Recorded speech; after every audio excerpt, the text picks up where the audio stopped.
my YouTube channel. Tuloy-tuloy lang muna ako, nag-skip ako ng isang hindi mo napapanood. Habang naaalala ko, ang hirap nito, lalo pinanganak ka ng nanay mo. Sa PNR nga yan, sabi ni Freddy, yung boyfriend ko ng high school, na namit ko ng fiancé ko ito sa Facebook na. Nanay ko alam niya ko siya nanganak. Maraming alam sa buhay ko na hindi ko alam. Siya yung nagpapaalala, si Freddy. Kumusta ka na, Freddy? Almario. Nasa US na siya, matagal na. PNR daw pinanganak si Aramo ko. Hindi ko alam. Buti ka pa mas alam mo. Marami pa siyang alam na hindi ko alam tungkol sa pamilya namin. And then, nasa na ho ba ako? Yung sa ano, yung, wedding anniversary, yan. Nandiyan na sila.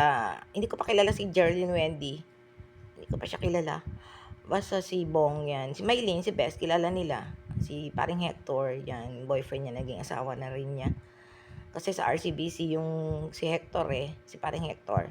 Yung mami ni Bong, branch manager ng Mercury Drug. May kaya rin sila dyan sa Fortune Village.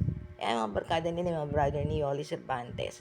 And then, kung doon man nagdibo kami, yan, ito, dibo ni Rowena strobe light. Nakikita ko yan dito kung ano yung mga gustong iparemind sa akin, mga strobe light. Dibo ni Rowena yun mas bongga. Talagang bongga rin yun sa amin. Kaya lang, bunso sa babae.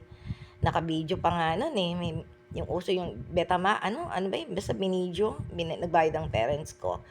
Mayaman kami noon, malabag sa pera nanay ko, mga handaan dito, mga Pampanga, yung mga mayayaman ng mga pinsan ko ngayon, yung mga parents nila noon. Sa totoo lang naman, di ba?